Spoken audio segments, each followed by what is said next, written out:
Hello from Jerusalem and welcome to Bet Avichai.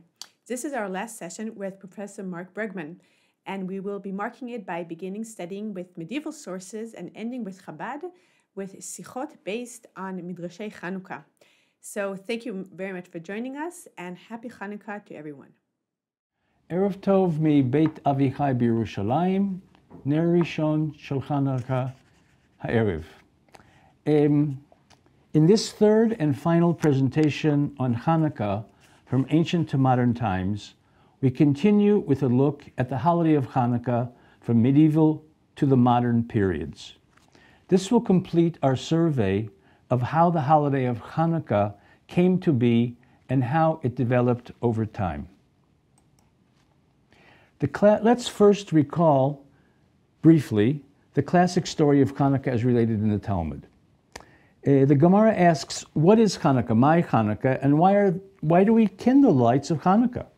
The Gemara answers, the sages taught, on the 25th of Kislev, the days of Hanukkah are 8. One may not eulogize on them, and one may not fast on them.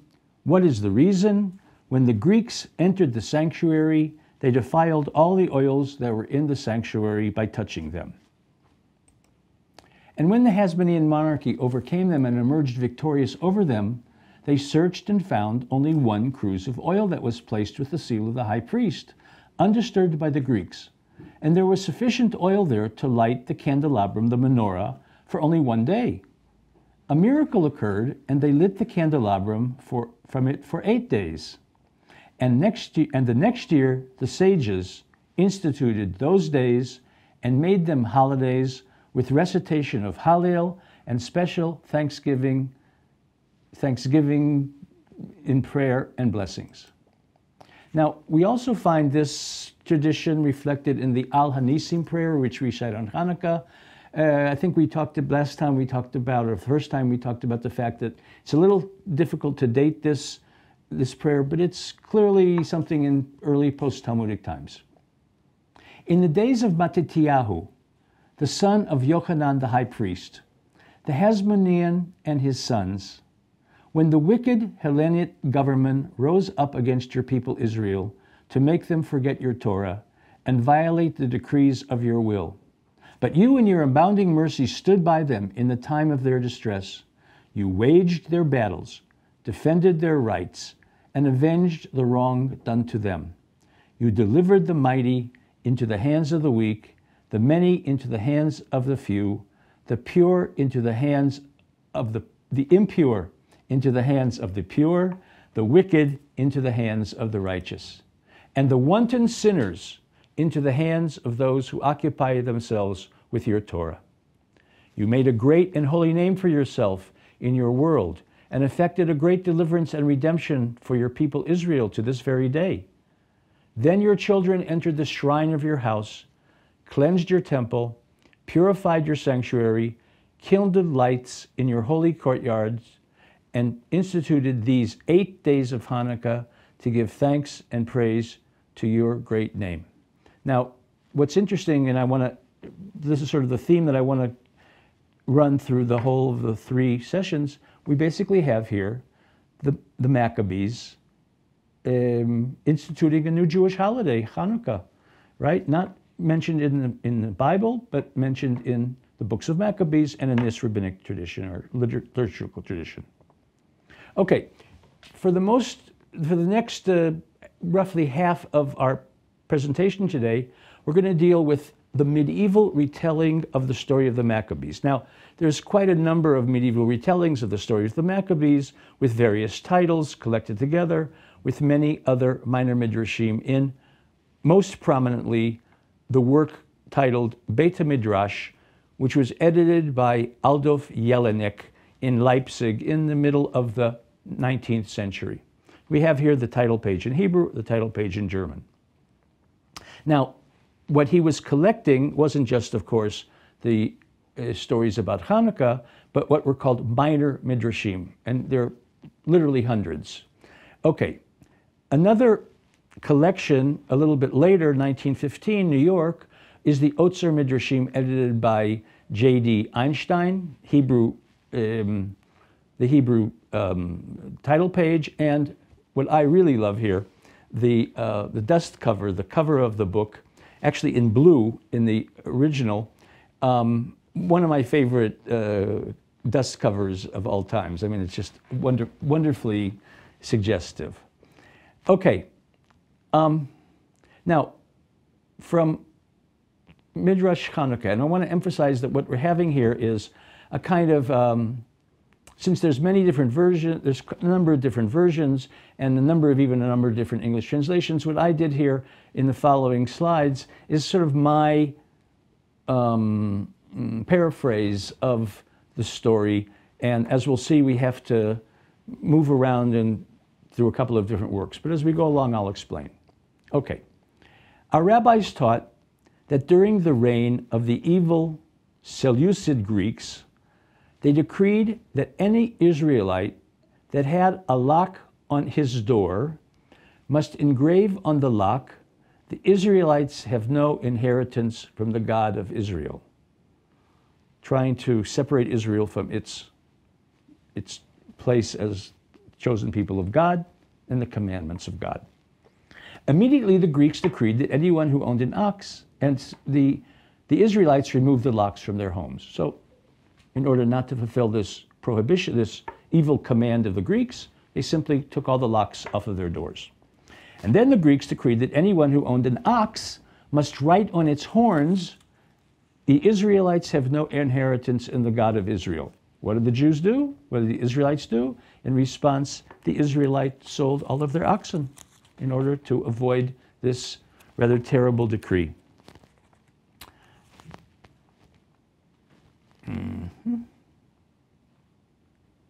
Okay. Then they decreed, the Greeks decreed, that the Israelite men must have intercourse with their wives during their menstrual period. This is, of course, prohibited. So the Jewish men, parted from their wives. The Greeks further decreed that before any Israelite man could take a wife, she must have first intercourse with the Greek ruler, the hegemon.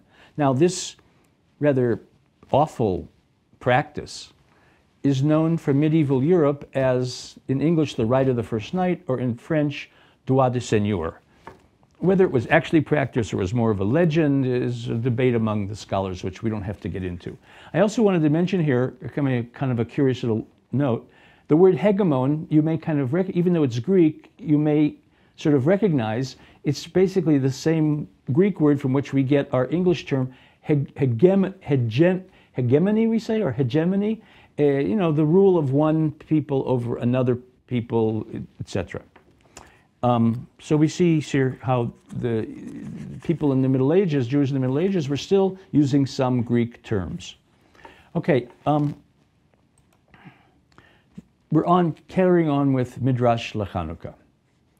The Israelites acquiesced in this practice. In other words, here they did let the hegemon have first intercourse with their to-be wives, until the time came for the daughter of Yochanan, the high priest, to wed. When they, the Jews, tried to take her to the hegemon, because they acquiesced, she arose and she shaved her head, tore her clothing, and stood naked before the people.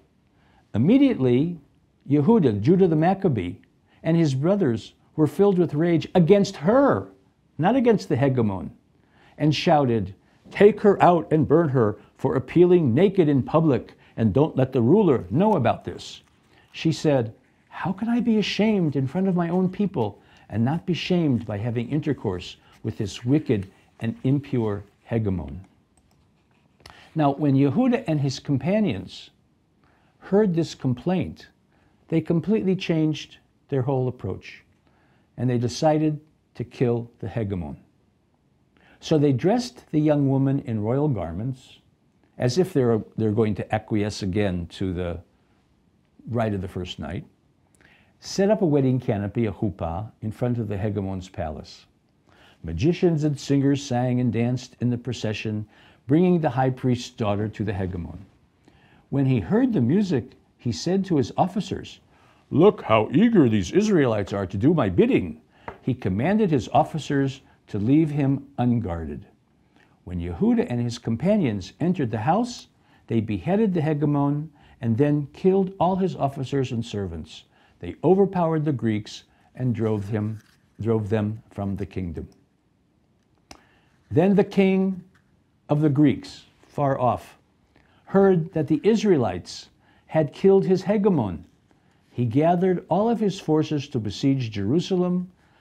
The Jews, as you would expect, were quite frightened. We have here an engraving, 19th century, by a very famous engraver, Gustave Doré, who did the whole of the Bible, the Christian Bible, in the 19th century in engravings. And here we see the Jews arrayed to fight with the Greeks, who were, quite interestingly, often described as riding on elephants. We sort of touched on that theme at the end of the first session, when you remember the Jews of the Jews of Alexandria or Egypt were threatened with being trampled by Greek raging elephants. Okay. Now, we sort of take the story in the medieval Midrash Hanukkah takes a kind of an interesting turn. There was a Jewish woman there, a widow, whose name was Yehudit. That's her name in Hebrew. Of course, Yehudit related to Yehudim. But in the picture here is a picture of Judith. So what's going on here? In what follows in Midrash Hanukkah is a medieval Hebrew adaptation of the story of Judith, originally included in the Septuagint, the Jewish Greek translation of the Hebrew Bible.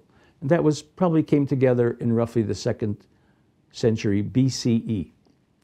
Note that this Second Temple period book of Judith is set even earlier in the 6th century BCE, when Jerusalem was besieged by the Assyrians. A little complicated, but I think we'll understand as we go along. You can see that Judith, because the book of Judith, like the books of the Maccabees, was included in the Septuagint, which became part of the Christian Bible, the Old Testament part of the Christian, the additional part of the Christian Bible. It became part of Western culture, so artists sort of throughout the ages, particularly in Europe, loved to present the picture of this beautiful widow, Yehudit. Now, in the Second Temple period version of the story that we have sort of gone off to look at for a second, Judith, just to summarize the story there, a daring and beautiful widow, is upset with her Jewish countrymen for not trusting God to deliver them from their foreign conquerors. She goes with her loyal maid to the camp of the enemy general Holofernes, with whom she slowly ingratiates herself, promising him military intelligence on the besieged Israelites. Now, gaining his trust, she enters his tent one night while he lies in a drunken stupor. She decapitates him and takes his severed head back to show the fearful countrymen. The Assyrians, having lost their leader, disperse and Israel is saved. If you hear a kind of echo of David and Goliath, you're on the right track here. Now, here we have a French 16th century hand-colored engraving, woodcut, I think, showing Judith, the sort of early part of the story, when Judith goes to the camp of Holofernes, and later on she's going to behead him.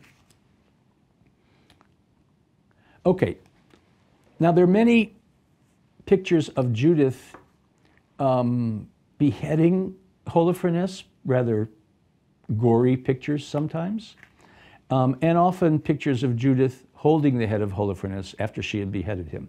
Of all of them, quite a number of various depictions from the Middle Ages, Renaissance, etc. I picked this one for a reason. We'll see in a minute. Because what we have here is, let me just get to the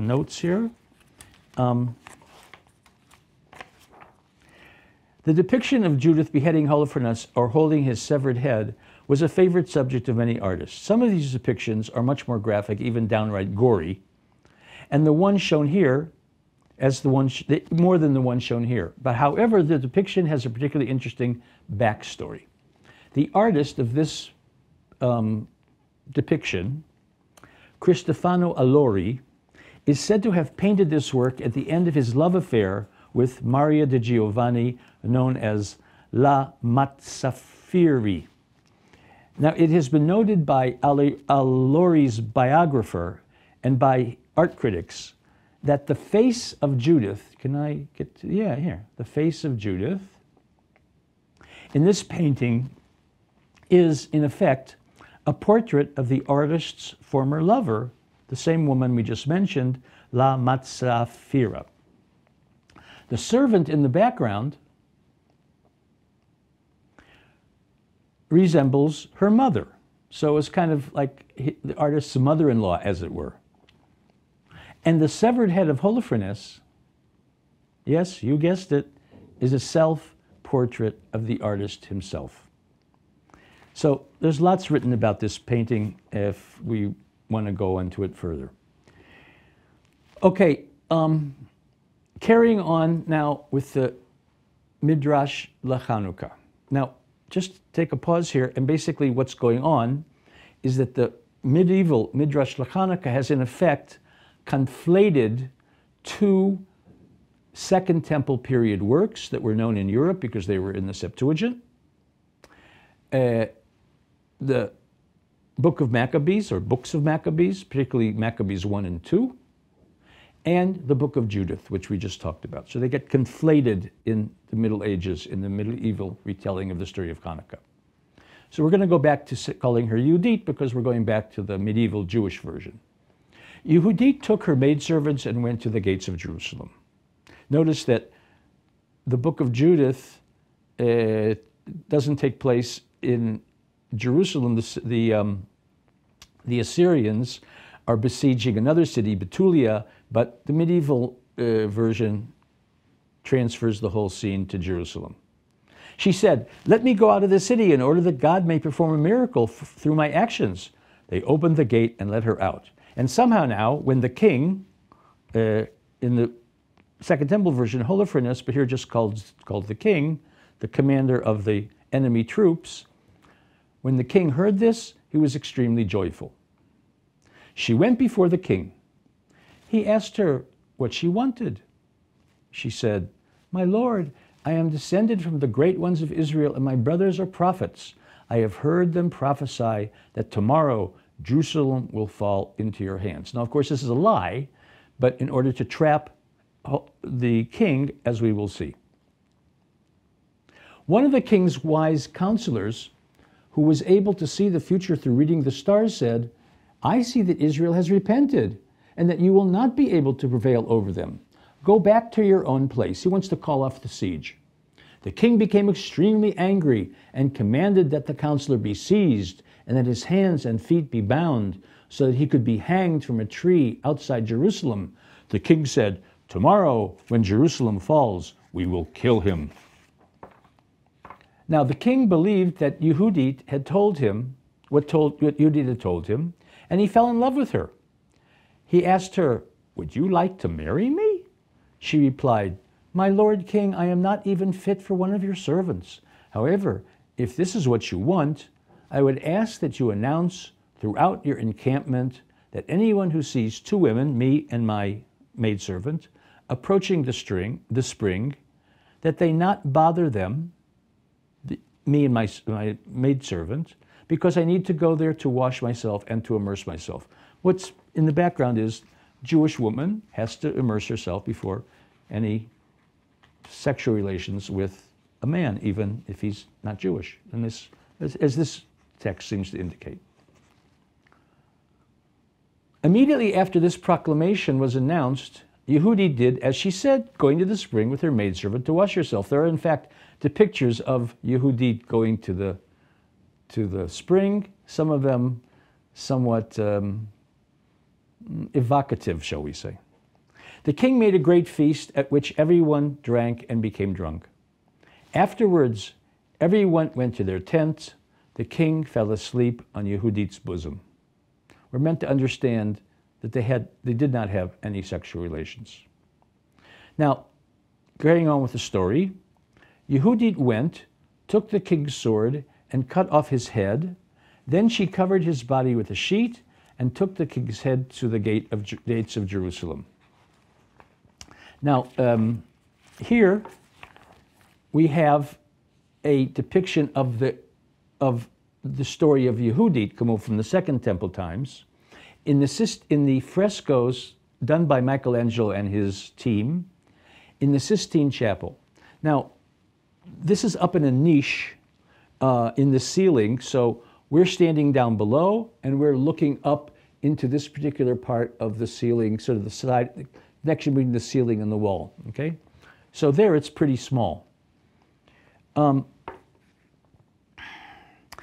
I want to mention here, why I picked this particular depiction of Yehudit and her maidservant, because I think it's particularly interesting. Of course, Michelangelo is a very famous artist. In addition to artistic depictions of Judith holding Holofernes' sword and severed heads, depictions of Judith and her maidservant surreptitiously carrying the head back to the Israelite camp are also quite popular. Here we have one famous example found in a niche of the Sistine Chapel fresco as envisioned by Michelangelo. Judith and her maidservant are pictured here, quietly fleeing the scene between the naked body of the dead Holofernes on one side and a sleeping guard. Can you see him here, the guard? On the other side. And they are carrying the partly visible severed head of Holofernes. It has been mentioned that it looks like they're carrying away just some laundry, but enough is revealed that we see that actually they're carrying this severed head. Significantly, the two women are seen running away from us, not shown, their faces aren't shown, their backs are shown, as if, this is my interpretation, as if to leave us, the viewers of the scene from down below looking up, to deal with the subsequent discovery of the enemy leader's beheaded corpse. That's my take on the picture. I think it's a very fascinating picture, way of depicting the scene. Now, carrying on with the medieval Midrash LeChanukkah, we now hear Judith, we hear sort of audiovisual here, we hear Judith at the gates of Jerusalem. She cried out, "Open the gates, for God has already performed a miracle through my deeds." The gatekeepers responded, "Is it not enough that you've prostituted and defiled yourself, but now you also want to return to be among us?" They think that she went out to really have sexual relations with the enemy general. Immediately, Yehudit showed them the king's head. When they saw it, they opened the gates, came out from the city, and cried out, "Shema Yisrael, Adonai Eloheinu, Adonai Echad. Hear, O Israel, the Lord our God, the Lord is one." When the Greeks heard this, they said, "The Israelites are going to come against us tomorrow." They went to the king, but finding him beheaded, they became terribly afraid and fled. The Israelites pursued them and killed many of them. And so the Holy and Blessed be He will quickly take revenge on our enemies and hasten our redemption, as it is said, "And a Redeemer shall come to Zion." That's sort of the end of this version of Midrash LeChanukkah, with a kind of a happy ending, just as we defeated our enemies then with the help of Yehudit. May God help us to revenge our enemies and hasten our redemption in this time and in the future. Now, according to some versions of this story, I'm sort of weaving in a few different versions here, because I think to get to all the what I think the interesting stuff is. That evening, when Yehuda entered Holofernes' tent, the table was laden with various delicacies. The general was delighted to welcome her and bade her partake of the feast. But Yehudi told him she had brought her own food and wine that she had prepared especially for the occasion. Nice Jewish girl, nice Jewish woman. She can't eat Assyrian food, so she brought her own food and wine. And she says there, according to this version, which I particularly like, it's quite popular, but I think it really gets across the message for our purposes. My goat cheese is famous in all of Betulia. Now, suddenly it's back to Betulia. We're moving because we're a different version, not Jerusalem, Betulia, like in the original Yehudit Judas story. Yehudit said, I'm sure you'll like it, General. And he ate some of it, and he did. He said, yeah, it's pretty good. Good cheese. And he also liked the strong, undiluted wine she had brought. Apparently the idea is that the cheese is salty, it makes him thirsty, so he drinks a lot of wine. She fed him the cheese, chunk after chunk, and he washed it down with this undiluted, particularly strong wine. Generally in pre-modern times, wine was very strong, diluted, undiluted, and so it was mixed with water. That's sort of the way it was drunk in ancient times. Before long, he was sprawled on the ground, dead drunk. Yehudi propped a pillow under his head and rolled him over on his face. Then she uttered a silent prayer. Answer me, O Lord, as you answered Yael, the wife of Heber the Canaanite, when you delivered the wicked General Sisera into her hands. This is clearly a reference to the story in Judges chapter 4. Strengthen me this once, that I may bring your deliverance to my people, whom this cruel man vowed to destroy. And let the nations know that you have not forsaken us. And now, the climax of the story. Yehudit unsheathed Holofernes' heavy sword, and taking aim at his neck, she brought the sword down on it with all her might. Okay, we have here a sort of an interesting sidelight here, that the story of the combination of Yehudit into the story of Hanukkah is reflected not just in literature, but actually in some Hanukkah menorahs, Chanukiot. This particular Hanukkah, which is actually found for us by the great folks here at Beit Avichai, is in the Israel Museum, and it's silver, probably from Germany in the 19th century. Now, here's what the Israel Museum depiction has to say about it, which I think is quite helpful. The branches of this Hanukkah lamp are adorned, here you see, are adorned with alternating globes and flowers. That's the way they translate the biblical terms, kaftor v'ferach, which is in keeping with the Torah's depiction of the menorah, as we discussed ourselves in the first session of this series. Now, other decorative motifs were added by the silversmith. Here, something that you wouldn't notice unless somebody called your attention to it. A peak on each lamp, there's actually a peacock. Now, you can't really see it very well here, but there's actually a little bird here on each one, and that's a peacock. And its tail feathers fanned out, becomes a kind of reflector for the Hanukkah lights when they're lit, which I think is a great way to do the menorah. And at the bottom of the menorah, in the stand, we have warriors, I think probably the Maccabees, holding their swords. And at the top, what really is most interesting for us, we have the triumphant figure of Judith holding the head of Holofernes in one hand, and the sword of Holofernes in the other. So there's other Hanukkah menorahs like this, but enough, I think we get the point. Now, another tradition is that Yehudit used cheese, well, we saw this, to overcome the enemy leader. That may go back to Second Temple times, and it may be the source of the later custom of eating milchic foods. I don't know how many of you that's your custom. I think in America, a lot of times we eat potato blinches, but the custom in the Middle East was developed as eating milchic foods, like cheese blinches or levivot on Hanukkah. We have a nice picture here, and there's, bibliography on this subject. Now this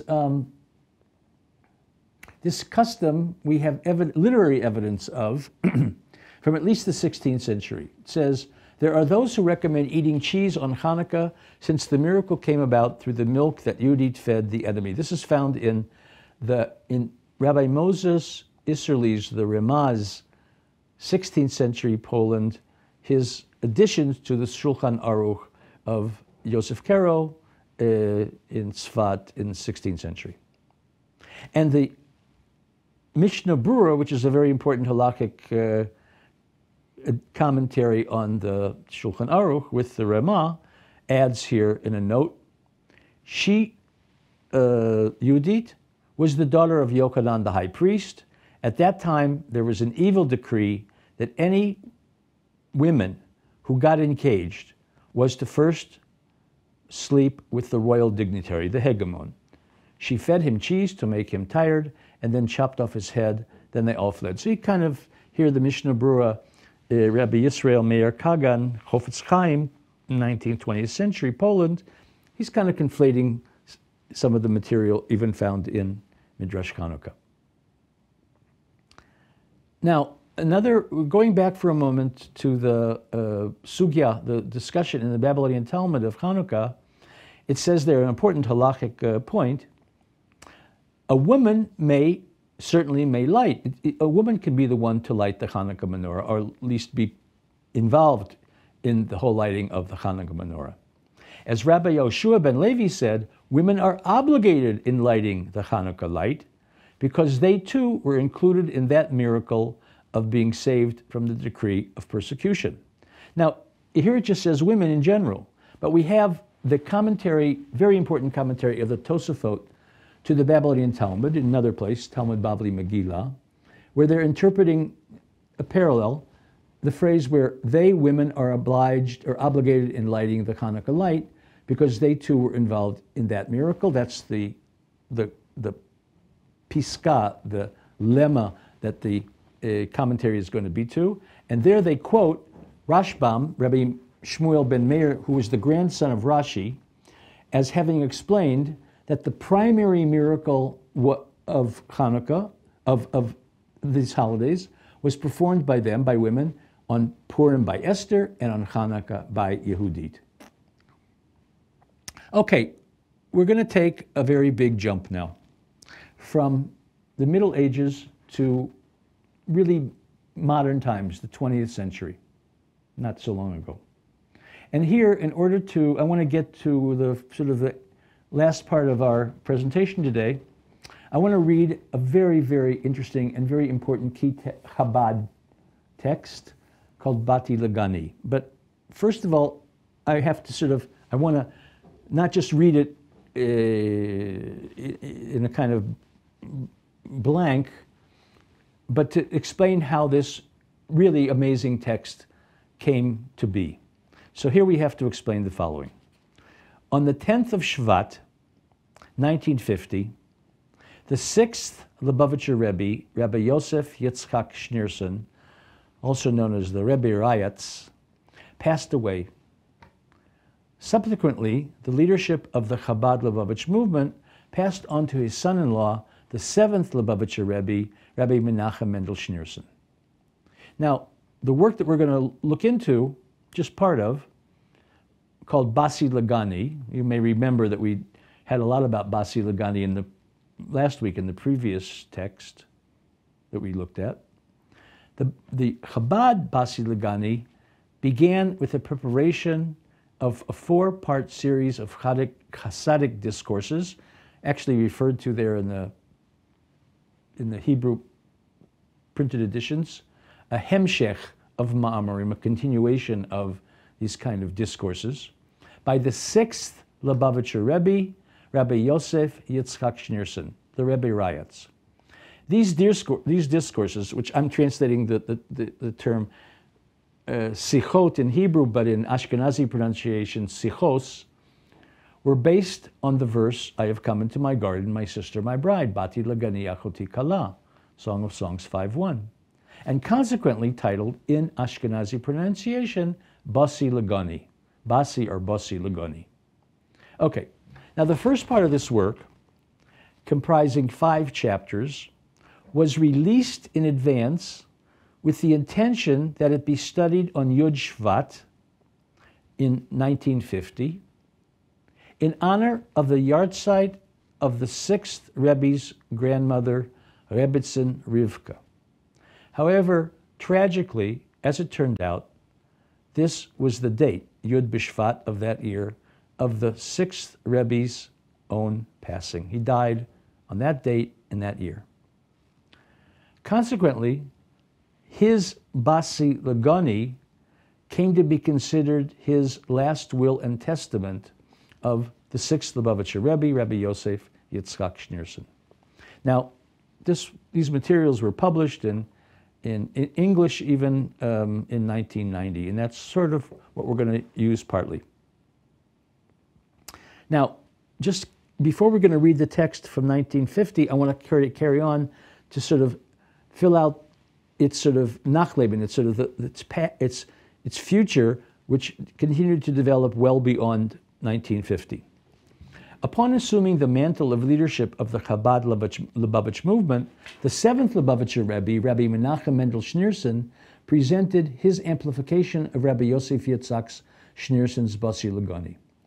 Rabbi Menachem Mendel Schneerson's own Basi Le-Gani was delivered in Yiddish on Yud Shvat, 1 year later, 1951, on the occasion of the first yahrzeit of his predecessor and father-in-law, the 6th Lubavitcher Rebbe. This discourse also served as a declaration of Rabbi Menachem Mendel's own mission and goals as the 7th Lubavitcher Rebbe. Subsequently, in the following years, Rabbi Menachem Mendel, the 7th Lubavitcher Rebbe, continued to amplify the original Basi Le-Gani discourses of his predecessor, the 6th Lubavitcher Rebbe. These discourses and their amplifications were published together in 2 volumes, Sefer HaMa'amorim, Basi Le-Gani, in 1977 and again 1988. It's the Hebrew versions. An English translation was published in 1990. So here we have the title page of the Hebrew text. This, I think, is from the 1990 version, 1988 version. And we have here the English translation. Very, very useful, helpful work, as we see published in, I think it came out in 1990. The texts in English and in Hebrew are available on the web for those who want to conveniently get the full text. Now, carrying on. Chabad Hasidim continue to study Basi Le-Gani, particularly on Yud Shvat, which has become an annual celebration on the Hebrew date Yud in the month of Shvat. And we actually have film of the 7th Lubavitcher Rebbe, Rabbi Menachem Mendel Schneerson, and we have a number of films of the 2 Rebbes giving their Basi Le-Gani presentations. And here, as usual, Rabbi Menachem Mendel Schneerson is presenting the text in Yiddish, which was the language of these Bregman meetings when the Hasidim came together. And in 1950, of course, many of the Chabad Hasidim were still speaking Yiddish, as that was the language of communication in their meetings. And this was he's in this time continuing. It was another continuation of his amplifications of Basi Le-Gani, which, when they met together in the Bregman, was preceded by a nigun Hasidic singing. This particular version was recorded at the Yud Shvat Bregman in 5735, 1975, on the occasion of the 25th yahrzeit of the 5th Lubavitcher Rebbe. Now, I'm not going to play this to you right now because I want to leave a little bit of time at the end for that. So we'll move on, but we will hear the first Lubavitcher Rebbe giving his initial Basi Le-Gani talk. What's important, though, to mention is that in each of the Basi Le-Gani sichot, of which there's quite a number, after the nigun, when the Rebbe starts, whether it's the 6th Rebbe or the 7th Rebbe, we know when he's beginning, he says the verse in Hebrew and Ashkenazi pronunciation, Basi Le-Gani achoti kala. And in this particular version, which has English subtitles, it's very clear that he's come to that. I have come to my garden, my sister, my bride. Now, Rabbi Menachem Mendel Schneerson's Basi Le-Gani discourse, delivered in Yiddish on Yud Shvat, 1951, on the occasion of the first yahrzeit of the presenter and father-in-law, that particular one we do have available in a Yiddish transcription of the way that he actually delivered it, that was made from the actual recording, audio-visual recording that was made at the time, 1951. And the Hebrew version came out some years later. And here we have a picture of that actual event. The 7th Lubavitcher Rebbe, 1951, and he's still a fairly young man. Now, we have a very, I mentioned before, the Basi Le-Gani Hasidic discourses. I just wanted to show you one page here, or 3 pages here, of the way that it looks. Very, very useful English, not just a retranslation, but a kind of amplification, explanation with introductions, and a very, very useful a work that is available both in print and online. Okay, I want to make it clear that the following slides are my own paraphrase of the Hebrew text of the first Basi Le-Gani discourse from 1950. I was making use of the Hebrew text. I don't know the Yiddish text, and the English translation I just showed you with introductions and annotations published in 1990, a sample page of which was presented in the previous slide. Okay, so here we go. The reason that I did the paraphrase is because it's much longer work than we could have in the time left, about another 10, 15 minutes. And I just wanted to get to the ikar, the main points. Now, it's going to sound familiar because, as it says right away, the Rebbe says, I'm using the Midrash. Which exactly version of the Midrash? Shir Shim Rabbah, Bamidbar Rabbah, Psikta Rav Kahana, could be any of those, but it's going to sound a bit familiar, and we're going to sort of move through that a bit quickly because most of us have already heard that. But I'll slow down and make an emphasis when we actually get to the Hasidic take on all of this material. So here we go. The Hebrew word that means to my garden is now discussed in detail in the verse, I come into my garden. The Midrash observes that the word used is not le-gan, which would mean to a garden, but le-gani, which means into my garden. So as if God is speaking this verse from Shir Shirim.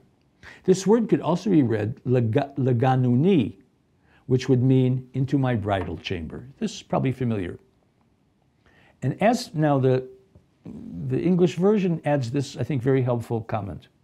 And as for the commentaries on the Midrash explains, this possessive form, my garden, implies a private place, such as the chamber in which the spiritual union of the bride and bridegroom is consummated.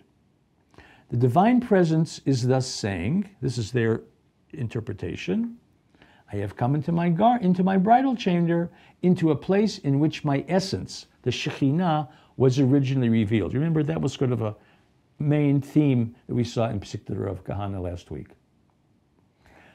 Going on.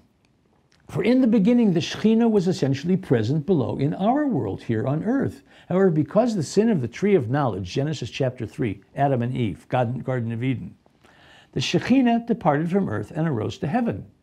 And then on account of the sin of Cain, and then on account of the sin of Enosh, we're going through the sort of Genesis, the Shekhinah withdrew even further from this world, rising from the first firmament to the second, and then to the third. And later on, the sins of the generations of the flood caused the Shekhinah to ascend from the third firmament to the fourth, and so on. This process of the ascent of the Shekhinah from earth into heaven is suggested by the verse that Adam and Eve heard the sound of God walking about in the Garden of Eden. Rabbi Abba notes that here, Scripture does not imply does not simply say that God was walking in the garden, but rather that God was walking about, back and forth, which suggests that the Shekhinah subsequently ascended, not horizontally, but vertically, ascended from earth to heaven by successive stages. And after the sins of 7 generations had caused the divine presence to withdraw up to the 7th heaven, 7 tzaddikim, righteous ones, came and by their righteous deeds succeeded in bringing the Shekhinah back down into our world below. And so through the merit of Abraham, the Shekhinah was brought down to from the 7th heaven to the 6th, and through the merit of Isaac, the Shekhinah was brought down from the 6th heaven to the 5th, and so on. Finally, Moses, the 7th of these tzaddikim, for all 7ths are always especially beloved, this is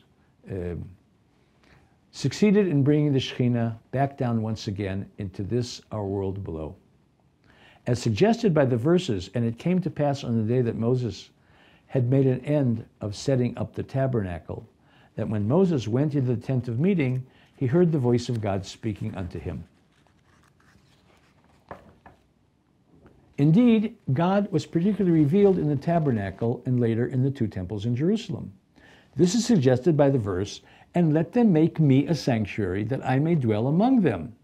Now note that Scripture does not say, as it might be expected, that I dwell within it, within the sanctuary, but rather dwell among them, among the people of Israel, within, and now the Hasidic turn, within each and every one. Betoch kol echad ve'echad mihem. In every Jew, the Shekhinah dwells. From this we learn that God seeks to dwell within each and every Jew. That the tzaddikim have merit to bring the Shekhinah back down to dwell with us here on earth is further suggested by the verse, the righteous shall inherit the earth and dwell upon it forever. This verse may be interpreted midrashically. The righteous shall inherit the land. This refers to the Garden of Eden. For the tzaddikim cause God, the one who dwells forever, to return and again be present in our physical world down here below with us on earth. Let me try to explain the Hebrew background of this verse. First of all, forever is the Hebrew word ad, which is understand to refer not to time, but to God himself. God is sometimes referred to as the one who exists forever, ad. And the garden here is now interpreted as the Garden of Eden, right? Okay. And most importantly, where it says in the verse that the righteous shall inherit the earth, right? The land. The land being something metaphorical, it now sort of changes the Hebrew verb a little bit from the regular sense to the causative sense, that the righteous have the ability to cause the Shekhinah to come down to the land, to the earth. Okay, it's a little complicated, but I hope I got the idea across. And for as we have said, in the beginning the Shekhinah was essentially present down here below in our world, here on earth, and then became present in all the earthly and heavenly worlds. A very sort of mystical, Zoharic notion that is sort of imported here for those who could have understood. This was achieved by God seeking to dwell within each and every Jew. And we achieve, and here's this Hasidic moment, and we achieve this indwelling of the Shekhinah by worshiping and serving God. How? Particularly by subordinating, there's an Aramaic term taken from the Tanya, say that in a minute, itkafya, we subordinate our physical nature and we transform it, ithapcha, into our spiritual nature. That's derived from a chapter of the Tanya. The Tanya was the really most important work of the first Alter Rebbe, the first Lubavitcher Rebbe, a very, very key text of Chabad. Okay, so that's the text. It goes on much, much more, but I think we've got a little taste of this initial Basi Le-Gani Sicha. of the 6th Lubavitcher Rebbe that began this whole process. Okay, now how did the history of this go on? On Yud Shvat, 5732, 1972, 21 years later, the 7th Lubavitcher Rebbe, Rabbi Yosef Yitzchak Schneerson, was still continuing to expound on Basi Le-Gani, as usual in Yiddish. Now, from the Rebbe's teachings on this occasion, my English translation from the Hebrew, he says, we must know that the world is a garden, a luxuriant garden that yields precious fruits. Moreover, this world is God's garden. As the verse states, I have come into my garden, as if God were speaking the verse. And from this perspective, we realize that we must constantly search for God and for the good in all this world. Now, I want to just wind things up here by talking about how the custom of reading Basi Le-Gani carried on, and then we'll finally end up with something, with a snippet of the Rebbe actually giving the Basi Le-Gani discourse. From a public letter written by the 7th Lubavitcher Rebbe shortly before the first yahrzeit of his father-in-law and predecessor, Rabbi Yosef Yitzchak Schneerson of Lubavitch, this is 1951, I think, he says, how should we go on studying Basi Le-Gani? After Mariv, on Yud B'Shvat, part of the discourse, the Ma'amar, entitled Basi Le-Gani, which the 6th rabbi released for the day of his passing, well, actually it turned out that he passed away on that date, should be recited from memory. From memory, to recite the Ma'amar. If there is no one to do this from memory, it should be studied from the text, the written text, the published text. This should be continued after Shachrit, and the discourse should be concluded after Mincha. So throughout the day, we're studying Basi Le-Gani at the regular, connected to the regular times of Tefillah. And in this, among these comments, he makes a very, very significant one, I think. He says, this day, Yud B'Shvat, so relevant to every Jew in our generation, is surely a day of reflection, learning, prayer, positive evolutions, and acts of loving kindness. I just want to conclude by sort of bringing it all together, and then we'll go on to the Rebbe. We see here how the 7th Rebbe instructed how the Basi Le-Gani discourse should be continued to be studied. Note that his comment that the ritual celebration of Yud is meant to be relevant for every Jew. Now, maybe recall that in our first presentation, we mentioned how the Jews of Egypt in Second Temple times miraculously escaped being trampled by raging elephants. This led to the institution of an annual local celebration, as told in the 3rd book of Maccabees. Now, about local celebrations. We might also mention that the holiday of Purim, instituted in the biblical book of Esther, gave rise to a number of special Purims, not a particularly well-known fact.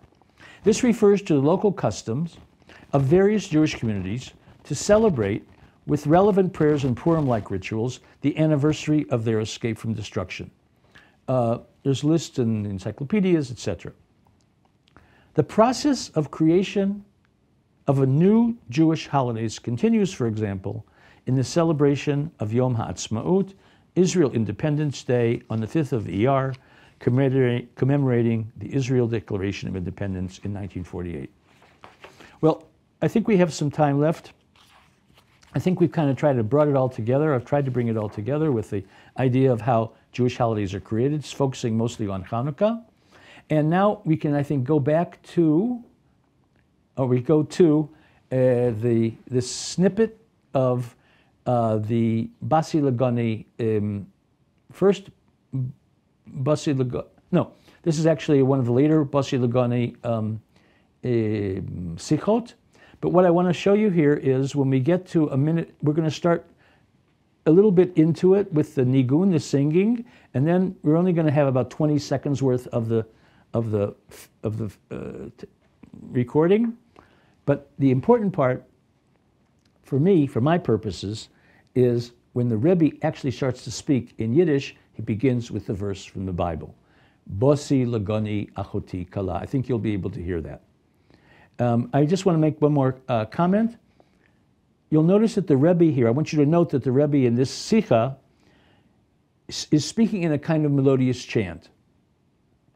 And what was important for me as somebody who studies Midrash, Rabbinic Midrash, this was apparently the way the drasha, the rabbinic sermon, in the synagogue was delivered. It was delivered not in a kind of plain voice like a normal speaker today we would expect, but in a kind of sing-song. Sometimes the darshan would deliver his sermon in this kind of sing-song fashion, which we're going to hear here, example of. And sometimes it was the Amorah, the Miturgaman, who stood by the darshan and acted as a kind of living loudspeaker, and he was the one who gave the musical emphasis of the text. Okay, so I think we can go on with the text, and I'll let the Rebbe have the last word.